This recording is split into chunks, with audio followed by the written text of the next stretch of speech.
Au nom de notre Seigneur Jésus-Christ, nous vous remercions de nous suivre dans ces moments d'édification. Nous osons espérer que tous ces moments vous aident dans votre croissance et dans votre marche avec Dieu. Nous croyons que ces moments d'édification et de partage de la parole de Dieu sont en train encore de renouveler votre compréhension des Écritures, votre compréhension de la parole de Dieu. Nous croyons que ce sont des moments enrichissants pour chacun de vous, que l'Éternel Dieu vous accorde cette grâce-là d'être enraciné dans la parole de Dieu. Nous avons commencé un enseignement au sujet des récompenses que les croyants recevront lors de l'avènement de notre Seigneur Jésus-Christ au moment de l'enlèvement de l'Église. Nous avons parlé la dernière fois de la couronne de réjouissance qui sera attribuée aux gagneurs d'âme, à tous ceux-là qui deviennent messagers de Christ, à tous ceux-là qui partagent la parole de Dieu, à tous ceux-là qui réussissent à emmener des âmes perdues au Seigneur. Alors là, j'aimerais soulever un fait, c'est que nombreux d'entre nous pensons que gagner une âme à Christ, c'est emmener une personne à l'église. Non, non, non, non. Ce n'est pas emmener une personne à l'église. L'église qui est le bâtiment est le lieu de rencontre de tous les sauvés, de tous les croyants, de tout enfant de Dieu. C'est le lieu où nous nous retrouvons pour pratiquer la communion fraternelle et partager ainsi notre foi en Dieu au travers des louanges, au travers des adorations, au travers des édifications, au travers du partage de la parole de Dieu et de la Sainte Seine. Alléluia. Et donc, ce n'est pas le fait d'emmener quelqu'un à l'église qui fait que cette personne-là soit sauvée. Nos églises, aussi nombreuses qu'elles soient, même s'il y a de nombreuses personnes qui les fréquentent, ce n'est pas ça en fait que le Seigneur Dieu regarde. Mais Dieu regarde ces personnes-là qui ont donné leur vie au Seigneur, ces personnes-là qui ont eu foi à l'œuvre de son Fils à la croix, à ces personnes-là qui ont décidé de faire de Jésus-Christ leur Seigneur et leur Sauveur. Ce sont ces personnes-là qui sont considérées comme étant des personnes qui sont sauvées. Alléluia, ce sont ces personnes-là qui sont sauvées. On ne nous récompensera pas parce que nous avons mené des gens à l'église, mais on nous récompensera parce que nous avons réussi à gagner, à sauver des personnes. Et bien entendu que ce travail-là est fait avec l'aide et le soutien du Saint-Esprit. C'est le Saint-Esprit qui convainc les cœurs. C'est le Saint-Esprit qui touche le cœur. Nous, notre part, c'est de partager le message. Nous, notre part, c'est de véhiculer l'évangile. Alléluia. En parlant, en devenant messager, nous délivrons donc le message. Et à travers le message que nous délivrons, le Saint-Esprit, lui, maintenant, il se chargera de toucher les cœurs, de convaincre les cœurs et d'emmener ces cœurs-là à répondre affirmativement à l'appel de Dieu dans leur vie. Ce soir, nous voulons aborder une deuxième couronne qui sera octroyée aux croyants. C'est la couronne de justice. Nous voyons cela dans le livre de 2 Timothée, le chapitre 4, le verset 5 au verset 8. La Bible dit: « Mais toi, sois sobre en toutes choses, supporte les souffrances, fais l'œuvre d'un évangéliste, remplis bien ton ministère, car pour moi, je sers déjà de libation et le moment de mon départ approche. J'ai combattu le bon combat, j'ai achevé la course, j'ai gardé la foi. Désormais, la couronne de justice m'est réservée. Le Seigneur, le juste juge, me la donnera dans ce jour-là, et non seulement à moi, mais encore à tous ceux qui auront aimé son avènement. » Alléluia. La couronne de justice, bien-aimée, c'est une récompense. Elle ne doit pas être confondue avec la justice de Dieu que le croyant reçoit quand il devient chrétien. Quand sa foi lui est imputée à justice, comme le déclare Romains le chapitre 3, le verset 28, et Romains le chapitre 4, le verset 3. Au moment de sa conversion, le croyant devient justice de Dieu en Jésus-Christ, comme dit Paul dans 2 Corinthiens le chapitre 5, le verset 21. La justice qui sauve est un don et elle doit être acceptée par le pécheur pour son salut. Mais la couronne de justice, par contre, c'est une récompense qui doit être gagnée, c'est une récompense qui doit être méritée par le croyant. Si le croyant vit dans un esprit d'attente du retour de Christ, il verra en fait toute sa vie sera influencée par cette attente. Il est aussi important de réaliser qu'une fois racheté et justifié, le croyant en fait ne vivra plus pour lui-même, mais il vivra pour Christ. Alors, cette vie d'attente qui va influencer la vie du chrétien, elle a aussi influencé la vie de Paul. Au verset 7 de notre chapitre de 2 Timothée, le chapitre 4, Paul il dit, j'ai combattu le bon combat. Ça veut dire qu'il a mené un combat spirituel pendant toute sa vie chrétienne. Il a gagné ce combat. Il n'a jamais capitulé devant les ennemis de Dieu. Dans Ephésiens le chapitre 6, le verset 12, il dit « Car ce n'est pas contre la chair et le sang que nous avons à combattre, mais contre les principautés, contre les puissances, contre les princes des ténèbres, contre les puissances spirituelles et les esprits méchants dans les lieux célestes. » Il dit « J'ai achevé ma course. » Ok, j'ai achevé ma course. Lorsqu'il écrit ces lignes, l'apôtre Paul a été informé que son départ pour le ciel était proche. Il dit bien, car pour moi, je vais être immolé et le temps de mon départ approche. Jésus l'a placé dans une course en fait. Dans une course pour le service de Dieu. Et Paul n'a pas contourné les étapes difficiles. Non, au contraire, il a tenu ferme dans les étapes difficiles. Au contraire, il est resté stable dans sa foi. Il est resté stable dans son ministère. Il n'a jamais reculé. Il n'a jamais regardé en arrière. Alléluia. Il n'a jamais regardé en arrière. Il ne s'est pas détourné de Dieu. Il ne s'est pas empressé de laisser tomber le Seigneur comme le font certaines personnes. Paul a subi des persécutions énormes, mais ce n'est pas pour autant qu'il a capitulé. Alléluia, qu'il a capitulé. Dans Philippiens le chapitre 3, le verset 14, il dit, mais je fais une chose. Il dit, oubliant ce qui est en arrière,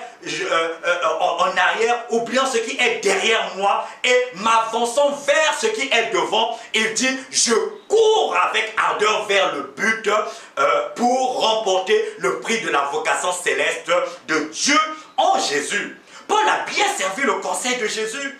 Il n'a pas regardé en arrière comme je l'ai dit. Alléluia. Il n'a pas regardé en arrière parce que avec Jésus, il y a un homme dans Luc le chapitre 9, le verset 61 au verset 62. Il y a un homme qui dit à Jésus, je te suivrai Seigneur, mais permets-moi de prendre auparavant congé de ceux de ma maison. Mais on connaît la réponse de Jésus. Jésus dit à cet homme, celui qui met la main à la charrue et regarde derrière n'est point propre au royaume de Dieu. Paul a accompli sa course avec les yeux fixés sur le Seigneur Jésus-Christ. Parce qu'il avait confiance que Dieu était à l'œuvre en lui, au travers de lui. Alléluia. Il dit dans Philippiens le chapitre 1, le verset 6, il dit, celui qui a commencé en vous cette bonne œuvre, en poursuivra l'accomplissement jusqu'au jour de Jésus-Christ. Paul dit à Timothée, j'ai gardé la foi. Garder la foi n'est pas uniquement garder confiance en Dieu. Garder la foi, c'est aussi rester fidèle à l'enseignement des Écritures sans pourtant dévier. Paul a prêché tout le conseil de Dieu. Il n'a trahi aucun enseignement du Seigneur. Voici ce qu'il dit aux pasteurs de l'église d'Éphèse quand il les a fait venir à Milet afin de leur délivrer un message important. Paul dit quoi? Il dit, maintenant, lié par l'Esprit, je vais à Jérusalem. Ne sachant pas ce qu'il m'y arrivera, si ce n'est que le Saint-Esprit m'a averti de ville en ville, que des liens et des afflictions m'attendent.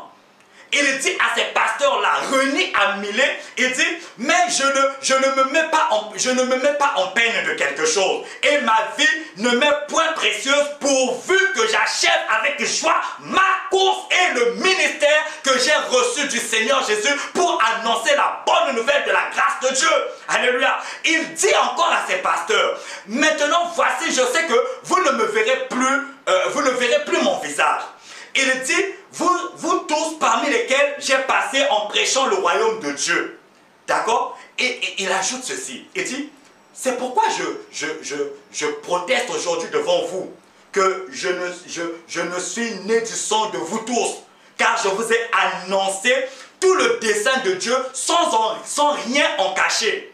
Il dit, prenez donc garde à vous-même. Alléluia. Il dit, prenez donc garde à vous-même et tout le troupeau sur lequel le Saint-Esprit vous a établi évêque pour paître l'église de Dieu il dit encore, qu'il a acquise par son propre sang. Alléluia. Il dit, car je sais qu'après mon départ,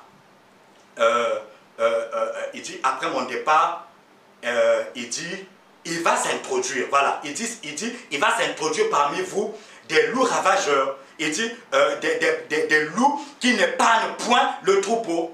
Et il dit, il s'élèvera parmi vous des hommes qui annoncent des doctrines pernicieuses afin d'attirer les disciples après eux. Et il conclut, il dit, veillez donc vous-même, voilà, il dit, veillez donc, il dit, veillez donc. Vous souvenez que durant 3 ans, je n'ai cessé nuit et jour d'avertir chacun de vous. Alléluia. Donc, il a dit, nous pouvons le lire dans Actes des Apôtres, le chapitre 20, le verset 24 au verset 31. Donc, il donne ce conseil-là aux pasteurs. Il leur demande de veiller. Il leur demande de continuer à véhiculer avec honnêteté la vérité. Alléluia. À la vérité. Il leur demande d'accomplir avec dignité leur ministère. Parce que lui-même, il en est l'exemple. Il est resté ferme, attaché à la parole de Dieu. Il ne s'est pas détourné de la parole de Dieu. L'apôtre Paul regardait vers le futur.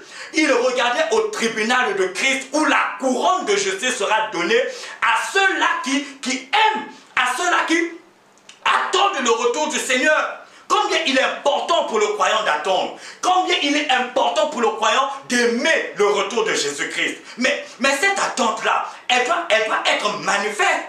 Elle doit être manifeste dans notre marche, tout comme elle a été dans la marche de l'apôtre Paul. On doit sentir que nous ne sommes pas en train de vivre pour aujourd'hui, mais nous sommes en train de vivre pour un jour plus meilleur encore, pour une espérance, alléluia, que nous avons une espérance. Une femme qui attend d'être mariée va commencer à se comporter d'une manière digne. Elle va commencer à faire des choses dans le but de satisfaire son futur époux, dans le but de le motiver à venir la prendre. Alléluia. Lorsque nous attendons d'être récompensés de quelque chose, nous avons une certaine conduite, nous avons un certain état d'esprit, de conduite, de comportement. Il y a une certaine manière pour nous de faire les choses parce que nous avons besoin de cette récompense-là. Alléluia. La couronne de justice, bien-aimé, elle est réservée à ceux dont la vie témoigne de leur attente du retour de Jésus-Christ. Lorsque notre vie témoigne de notre attente du retour, bien-aimé, alors c'est à ce moment-là que nous recevons la couronne de justice. Paul dit au verset 8 de 2 Timothée, le chapitre 4, il dit, au reste, la couronne de justice m'est réservée. Le Seigneur, lui qui est le juste juge, me la donnera en ce jour-là. Le Seigneur qui est le juste juge, lui qui a vu ma marche, lui qui a vu comment j'ai tenu ferme, lui qui a vu que je ne me suis pas écarté, je ne me suis pas détourné, je n'ai pas regardé en arrière, je n'ai pas regardé en arrière. Il y a des personnes qui s'arrêtent en chemin, il y a des personnes qui regardent en arrière, qui sont là toujours à regretter leur vie passée, en ne sachant pas que la vie en Christ est la meilleure, alléluia, à cause des difficultés, à cause des situations, à cause des obstacles que nous rencontrons, nous remettons en cause notre engagement, nous remettons en cause notre foi, non, tenons ferme, alléluia, tenons ferme, ayant des foi qui sont stables, stable, lorsque notre foi est stable, bien-aimé, lorsque nous savons que le Seigneur revient, alors nous adoptons une certaine attitude dans notre marche, alléluia, une attitude qui fait qui montre que nous sommes en attente de quelque chose. Nous sommes en attente d'un couronnement. Alléluia. Nous sommes en attente d'un couronnement. Paul dit, le juste juge, il me la donnera en ce jour-là. Non seulement à moi, mais encore à tous ceux qui auront aimé son avènement. Aimons l'avènement de notre Seigneur bien-aimé. Aimons l'avènement de notre Seigneur. Vous savez, Paul disait même, je suis pressé. Il était pressé de mourir. Il était pressé parce qu'il sentait qu'il avait combattu le bon combat. Qu'il était sorti vainqueur de ce combat de la vie. Il était sorti vainqueur dans son ministère. Il était sorti vainqueur dans la mission, dans la tâche que le Seigneur lui avait donnée. Il a senti qu'il avait accompli les désirs de Dieu pour sa vie. Il avait accompli sa destinée. Et donc, il était pressé. Il voulait vite repartir. Il voulait vite partir. Il voulait que la mort arrive pour qu'il rejoigne le Seigneur, alléluia. Pourquoi? Parce qu'il était conscient que sa marche était bonne devant le Seigneur. Que l'Éternel Dieu vous bénisse. Nous nous retrouverons encore le vendredi pour la suite de cet enseignement. Soyez bénis.